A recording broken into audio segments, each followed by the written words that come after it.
Hey everyone, good morning. Welcome back to Pine Hollow Auto Diagnostics. My last day in Indianapolis. The weather turned really crappy, and we have a 2002 Nissan Altima to look at. It's got the 3.5 liter V6. This thing's a hot rod, and it's got the 5-speed manual.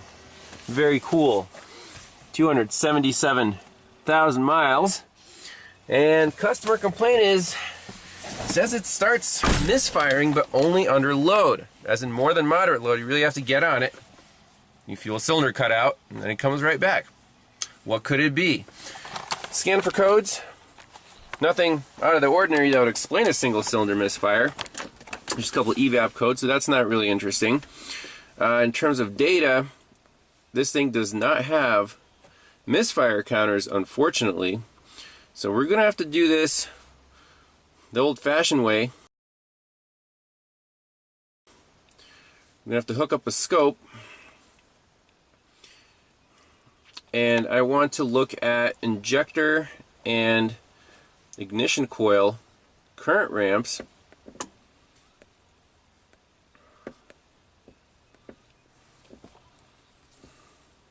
Let's just start it up, see what it does.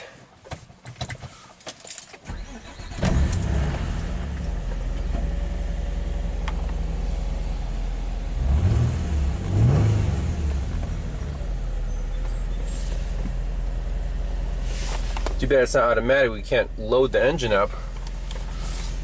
Oh man, it's quite a bit of blue smoke there.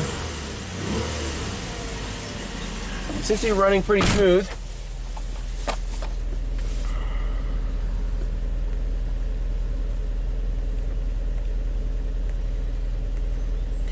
Once it gets into closed loop, we should see the oxygen sensor start going up and down.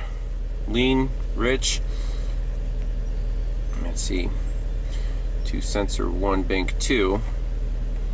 Let's see what it does.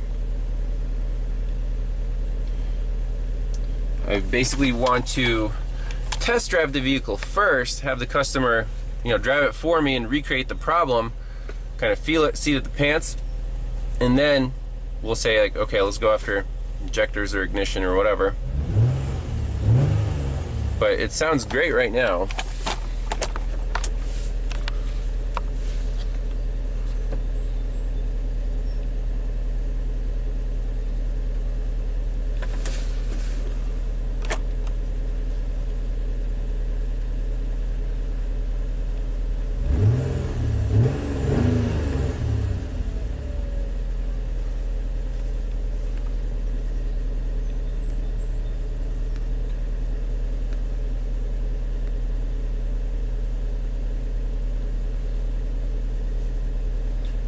Yeah, the data here isn't, we don't have too many data PIDs. Okay, so bank sensor 1, bank 2, starting to oscillate. Let's see, sensor 1, bank 1.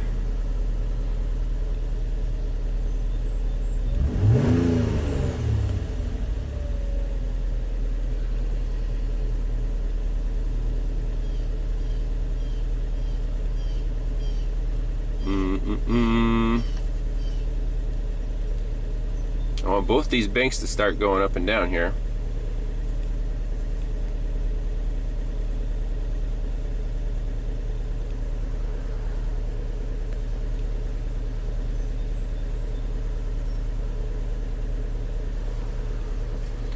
Let's do bank 2.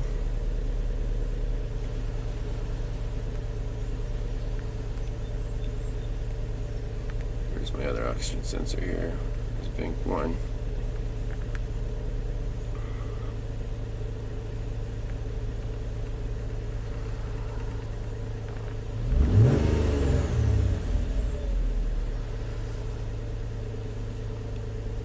There we go.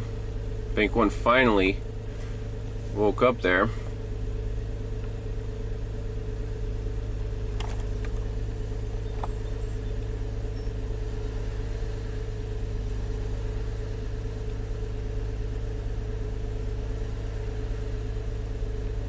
Kind of interesting that They woke up at different times, so let's just save that snapshot for reference.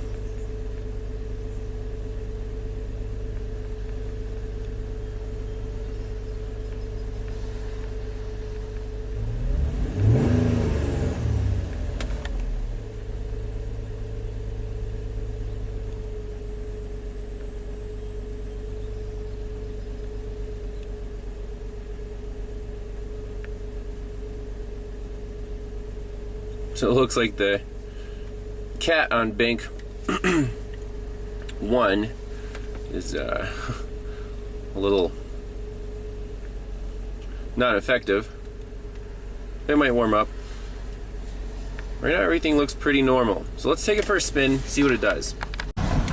So far the car is driving pretty well, but once in a while, basically when you're flooring it, under load, you'll feel a little like a cylinder is dropping out.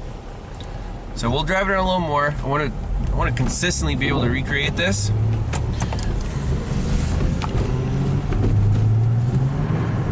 So this thing will spin its ball tires on the wet road, obviously. So it's hard to load it. Like put it in fourth and slow way down and then floor it.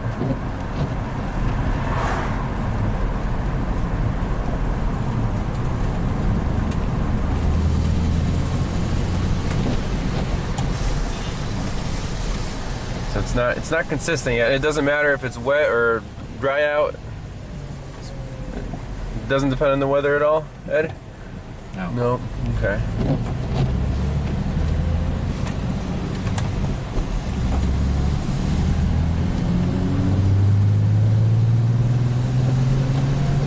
So smooth there. Now we'll keep driving it. Okay, now we got the misfire to happen. It's misfiring right now. And it looks like bank 2, the oxygen sensor was misbehaving during that period. So we're looking at a bank 2 problem. So that's good to know. And we got it to happen. The car is really hot now and lugging in a high gear under load. Now it's very consistent, right? Back out. Excellent. So let's go hook up the scope back to home base. But this is key data right here. Even though we don't have misfire counters, we can at least see which bank, and it does feel like a single cylinder is dropping out. So just from the symptoms here, we're going after ignition, because an injector, if it quit, it wouldn't just come back once the load is reduced. So this is when the coil's really under load, low RPM, pedal to the floor, that coil has a hard time firing the plug. So either a secondary or a primary problem. And we think it's on bank 2, but how to determine which cylinder is the culprit here? Well, we can do an ignition coil current ramp and then take it for a spin. There it is, right? So low RPM, high load. Reproduce it very consistently now once it really heated up. Spark plugs are only a year old. They're NGKs, so don't suspect anything wrong with the spark plugs. It's going to be an ignition coil. The question is which one, 2, 4, or 6. So let's look at the diagram, wiring diagram, see which fuse we can connect to, and look at those current ramps, see if we see a problem on the primary side. If not, it's going to be a secondary problem. We might be able to pick that up on the primary current ramp. So, alright, so we have the Pico scope hooked up 2 channels. So this fuse powers all the ignition coils, so we'll see all 6 current ramps on there, and then we're syncing it with the control signal for coil number 2. So 2, 4, 6, and then 1, 3, 5 in the back. So I don't know what we'll see. Already started up, made sure the signals are good. So let's roll the scope.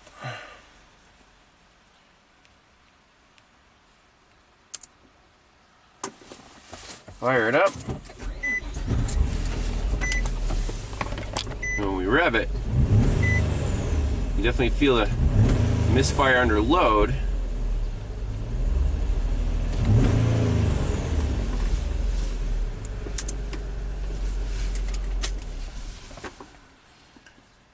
So the problem, if anything, would only show up right when we rev the engine, right in here.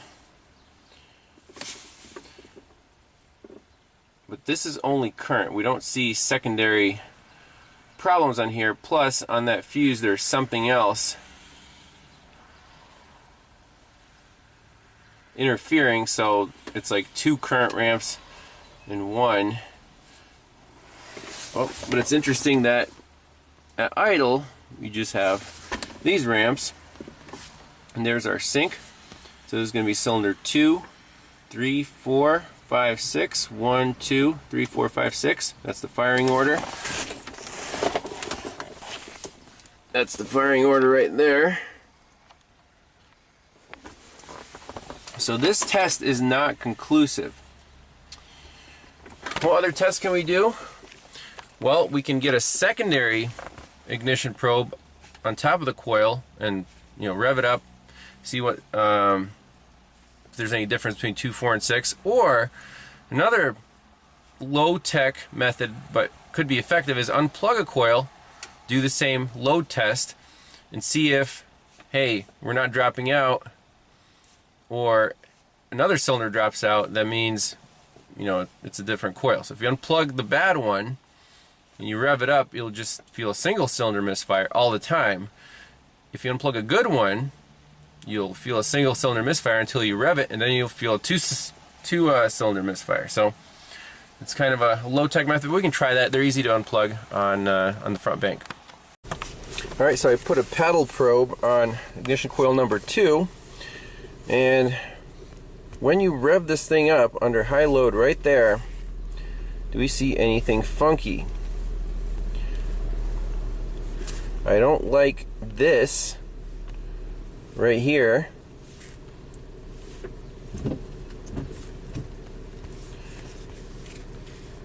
Usually we have decent spark.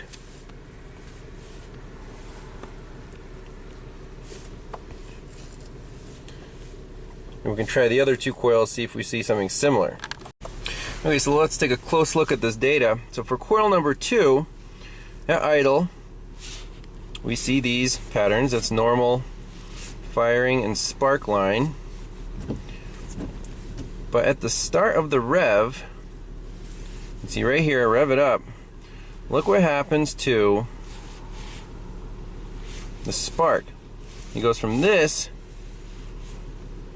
to this. Very short burn time, and it's kind of sloped down, and then that's it. Then right here there's a big transition from this to this. So this right here is occurring, looks like inside the cylinder. You see a lot of turbulence. But here it's way too flat and too short, like it's occurring outside of the cylinder. Let's repeat this same experiment for cylinders 4 and 6 and see if the patterns look the same. If one of them stands out, that's going to be our problem. Okay, so now we have coil number 4, the middle one. You can see that's normal spark line there, there. We rev it up. It stays. We start seeing more turbulence. Very cool. All right, so we don't have that initial, you know, really short ramp with the downslope.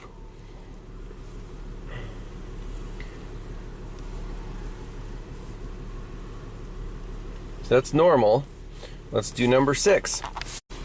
All right, so here is coil number 6. Again, nice, even spark line with the little tail right there. Keep going. Here's where I really stabbed the throttle. No problems. Get a little more turbulence. This is perfectly fine. See more turbulence there. And then we decrease. So only number 2 was the one that was misfiring right in the beginning, like under load, and then it comes back.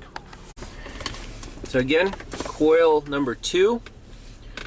that transition from there to there is when it doesn't misfire anymore. So it's a secondary ignition problem. This spark is occurring outside of the cylinder. We see no turbulence. Right there, it transitions back in the cylinder. So under high load, that spark is jumping not through the plug, somewhere else. Let's pop that coil out. I think we're really close to being done. So here's coil number 2. And looking real close, I think I see a burn mark right there. I think there's a pinhole in this boot.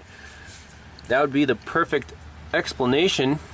So what we can do is put a spark checker in here, open up the gap, and then bring a test light real close and see if the spark jumps from here instead of through our spark checker.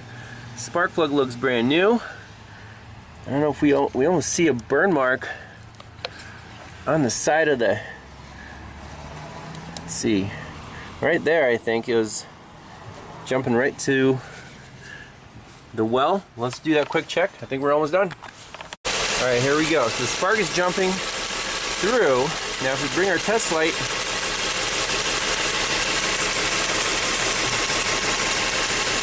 where was that? There's the burn mark. Bingo. That's your problem. That is really cool. Let's show the owner.